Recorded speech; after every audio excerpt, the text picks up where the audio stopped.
Hi hello வணக்கம் நண்பர்களே. நம்ம இன்றைக்கி இந்த வீடியோவில் 24024 பவர் சப்ளை ரெடி பண்ணலாம் வாங்க. அதுக்கு தேவையான மெட்டீரியல் பார்த்தீங்கன்னா ஃபஸ்ட்டு ஒரு பிசிபி வாங்கிக்கலாம். இந்த பிசிபி பார்த்தீங்கன்னா 18 ரூபா விலை. இது பார்த்தீங்கன்னா பிசிபியோட பேக் சைடு, இது பார்த்தீங்கன்னா ஃப்ரண்ட் சைடு. இப்போ இதில் தேவையான காம்பவுண்ட்ஸ்லாம் பார்க்கலாம் வாங்க. ஃபஸ்ட்டில் பார்த்தீங்கன்னா பவர் செக்ஷனுக்காக 2 கெப்பாசிட்டி தேவைப்படுது. அதோட வேல்யூ பார்த்தீங்கன்னா 4700 மைக்ரோஃபாரட் 35 வோல்ட்டு.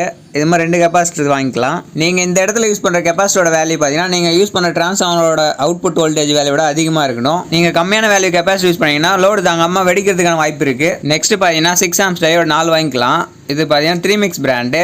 ஏன் நீங்கள் 6 ஆம்ஸ் டயோடு வாங்கணும்னு பார்த்தீங்கன்னா நம்ம 5 ஆம்ஸ் டிரான்ஸ்ஃபார்மர் யூஸ் பண்ணுறோம். அதனால தான் நம்ம அதை விட அதிகமான வேல்யூ உள்ள ஆம்ஸ் டயோடு யூஸ் பண்ணணும். இல்லைனா பார்த்தீங்கன்னா இந்த டயோடு ஓவராக ஹீட் ஆகும். நெக்ஸ்ட் பார்த்தீங்கன்னா 1 ஆம்ஸ் டயோடு 4 எடுத்துக்கலாம். இதோட வேல்யூ பார்த்தீங்கன்னா 4007. இந்த டயோடு எதுக்குன்னு பார்த்தீங்கன்னா இதை பிரிட்ஜ் ரெக்டிஃபையரை மேக் பண்ணி 7805 ரெகுலேட்டருக்காக யூஸ் பண்ணுறதுக்காக வாங்கியிருக்கோம். நெக்ஸ்ட் பார்த்தீங்கன்னா 470 மைக்ரோஃபாரட் 16 வோல்ட் கெப்பாசிட்டி ஒன்று வாங்கியிருக்கோம். நெக்ஸ்ட் பார்த்தீங்கன்னா 1000 மைக்ரோஃபாரட் 25 வோல்ட் கெப்பாசிட்டி ஒன்று வாங்கியிருக்கோம்.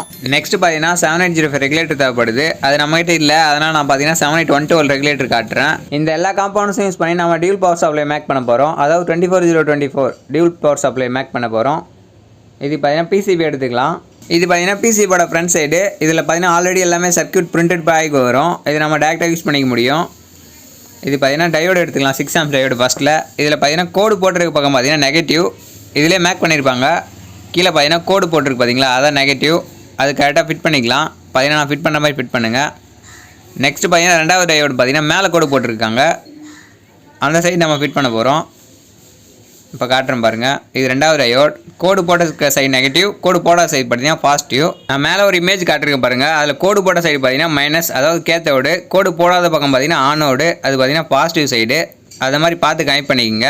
நான் வீடியோவில் காட்டுற மாதிரி பார்த்து கரெக்டாக கனெக்ட் பண்ணுங்கள். மாற்றி கனெக்ட் பண்ணாதீங்க, சர்க்யூட் ஒர்க் ஆகாது. நம்ம ஏன் இதுக்கு 6 ஆம்ஸ் டயோடு யூஸ் பண்ணோம்னா நம்ம 5 ஆம்ஸ் டிரான்ஸ்ஃபார்மர் வாங்கியிருக்கோம். அதனால் அதை விட அதிகமான வேல்யூ உள்ள டயோடு தான் நம்ம யூஸ் பண்ணணும்.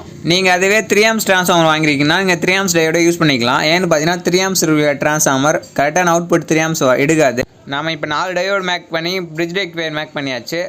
நெக்ஸ்ட் பார்த்தீங்கன்னா கெப்பாசிட்டி ஃபிட் பண்ணிக்கலாம். இது பார்த்தீங்கன்னா 4700 மைக்ரோஃபாரட் 35 வோல்ட்டு. இதில் பார்த்தீங்கன்னா இந்த பிளாக் கலர் கோடு போட்டிருக்க பக்கம் பார்த்தீங்கன்னா பிசிபியில் ஒயிட் கலர் டாட் பண்ணியிருக்காங்க பார்த்தீங்கன்னா, அதில் ஃபிட் பண்ணணும். பிளாக் கலர் மைனஸு, கோடு போடாத பக்கம் பார்த்தீங்கன்னா பாசிட்டிவ். இதே மாதிரி தான் டயோட்லேயும் கோடு போட்ட சைடு பார்த்தீங்கன்னா நெகட்டிவ், கோடு போடாத சைடு பார்த்தீங்கன்னா பாசிட்டிவ். நான் ஒரு கெப்பாசிட்டி ஃபிட் பண்ணிட்டேன். இப்போ ரெண்டாவது கெப்பாசிட்டி காட்டுறேன் பாருங்கள். கோடு போடாத சைடு பார்த்தீங்கன்னா பாசிட்டிவ், கோடு போட்ட சைடு பார்த்தீங்கன்னா நெகட்டிவ். அது பார்த்தீங்கன்னா ஒயிட் கலர் மார்க் பண்ணியிருக்காங்க பார்த்தீங்களா, அதில் தான் நெகட்டிவ் வரும். பார்த்து கரெக்டாக ஃபிட் பண்ணுங்கள். பார்த்தீங்கன்னா நம்ம 2 கெப்பாசிட்டி ஃபிட் பண்ணியாச்சு. நெக்ஸ்ட்டு பார்த்தீங்கன்னா அவுட்புட் வோல்டேஜ் கெப்பாசிட்டி ஃபிட் பண்ணிக்கலாம். இது பார்த்தீங்கன்னா 12 வோல்ட் அவுட்புட்டுக்காக நம்ம 25 வோல்ட் கெப்பாசிட்டி எடுத்துருக்கோம். இது பார்த்தீங்கன்னா 1000 மைக்ரோஃபாரட். வீடியோவில் காட்டுற மாதிரி கனெக்ட் பண்ணிக்கங்க. கெப்பாசிட்டி எல்லாமே ஒரே மாதிரி தான். கோடு போட சைடு பார்த்தீங்கன்னா நெகட்டிவ், போடாத சைடு பார்த்தீங்கன்னா பாசிட்டிவ். நம்ம ஏன் இந்த இடத்துல 25 வோல்ட் கெப்பாசிட்டி யூஸ் பண்ணணும் பார்த்தீங்கன்னா அவுட்புட் வோல்டேஜ் பார்த்தீங்கன்னா 12 வோல்ட்டுக்கு மேலே வரும். அதனால் பார்த்தீங்கன்னா 25 வோல்ட் கெப்பாசிட்டி யூஸ் பண்ணணும். நீங்கள் 16 வோல்ட் கெப்பாசிட்டி யூஸ் பண்ணிங்கன்னா பிளாஸ்ட் ஆகிடும். நெக்ஸ்ட் பார்த்தீங்கன்னா 1 ஆம்ஸ் டயோடு ஃபிட் பண்ணிக்கலாம். இதில் பார்த்தீங்கன்னா கோடு போட சைடு நெகட்டிவ், போடாத சைடு பார்த்தீங்கன்னா பாசிட்டிவ். சேம் தான், பிசிபிலே மென்ஷன் பண்ணியிருக்காங்க பார்த்தீங்களா. கோடு போட்ட சைடு பார்த்தீங்கன்னா நெகட்டிவ் ஃபிட் பண்ணணும். இப்போ நான் கனெக்ட் பண்ணி காட்டுறேன் பாருங்கள். வீடியோவில் காட்டுற மாதிரி கனெக்ட் பண்ணிக்கங்க. நீங்கள் 6 ஆம்ஸ் டயோடு எப்படி ஃபிட் பண்ணீங்களோ அதே மாதிரி தான் 1 ஆம்ஸ் டயோடு ஃபிட் பண்ணணும். 4 டயோடு மேக் பண்ணால் ஃப்ரிட்ஜ் ரெக்டிஃபையர் ஒர்க் ஆகும். அப்படி கரெக்டாக உங்களுக்கு கனெக்ட் பண்ண தெரியல, மேலே இமேஜில் காட்டியிருக்கேன் பாருங்கள். கோடு போட்ட சைடு பார்த்தீங்கன்னா கேத்தோடு, அதாவது மைனஸு, போடாத சைடு பார்த்தீங்கன்னா பாசிட்டிவ், அது பார்த்தீங்கன்னா ஆனோடு. இப்போ பார்த்தீங்கன்னா நம்ம 4 டயோடுமே ஃபிட் பண்ணி முடிச்சிட்டோம். பேக் சைடு திருப்பிக்கலாம். இதில் இருக்க கம்பிலாம் வளைச்சி விட்டுங்க. அப்படியே விட்டிங்கன்னா வெளியே எடுத்துகிட்டு வர மாதிரி இருக்கும். நான் வளைச்சி விடுறேன் பாருங்கள். இதே மாதிரி எல்லாத்தையும் வளைச்சி விட்டுங்க. சால்ட்ரிங் பண்ணிவிட்டு மீதி எக்ஸ்ட்ரா பார்ட்ஸ்லாம் கட் பண்ணிக்கலாம். நெக்ஸ்ட் பார்த்தீங்கன்னா 7805 ரெகுலேட்டர் ஃபிட் பண்ணிக்கலாம். வீடியோவில் கட்டுற மாதிரி இந்த சைடு ஃபிட் பண்ணணும். நீங்கள் மாற்றி ஃபிட் பண்ணிட்டா ஒர்க் ஆகாது. அதாவது ஃபீட்பேக் மாற்றி கொடுக்கக்கூடாது. ஃபஸ்ட்டு இருக்குது பார்த்தீங்கன்னா பாசிட்டிவ் +1 வோல்ட்டு, நடுவில் இருக்குது பார்த்தீங்கன்னா கிரவுண்டு, லாஸ்ட்டாக 3வது பின்னர் இருக்குது பார்த்தீங்கன்னா பாசிட்டிவ் 5 வோல்ட்டு. நீங்கள் இதை திருப்பி கொடுத்தீங்கன்னா ஒர்க் ஆகாது. வீடியோவில் காட்டுற மாதிரி கரெக்டாக ஃபிட் பண்ணுங்கள். பிரிட்ஜ் ரெக்டிஃபையர் இருக்க பக்கம் தான் ஃபஸ்ட்டு பின் வரணும்.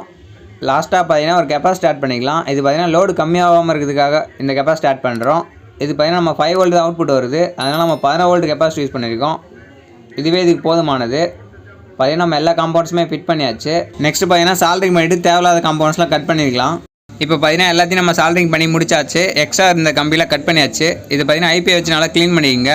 எங்கேயாச்சும் எதனா மெட்டல் இருந்ததுன்னா ஷார்ட் சர்க்யூட் ஆகிடும். இதில் பார்த்தீங்கன்னா எக்ஸ்ட்ரா ஒரு ஹீட் பிளேட் மட்டும் ஆட் பண்ணியிருக்கோம். இது பார்த்தீங்கன்னா 7805 ரெகுலேட்டருக்காக யூஸ் பண்ணியிருக்கோம். இந்த சர்க்யூட் பார்த்தீங்கன்னா 24024 டியூல் பவர் சப்ளைக்காக ரெடி பண்ணியிருக்கோம். நம்ம இதில் பார்த்தீங்கன்னா நம்ம டயோட் கனெக்ட் பண்ணிக்கிற பக்கம் தான் ட்ரான்ஸ்ஃபார்மர்லேருந்து ஒரு அவுட்புட் எடுத்து வந்து கனெக்ட் பண்ணணும். அதோட அவுட்புட் பிரிட்ஜ் ரெக்டிஃபையர் ஆகி ப்ளஸ் கிரவுண்டு மைனஸ் இந்த சைடு கிடைக்கும்.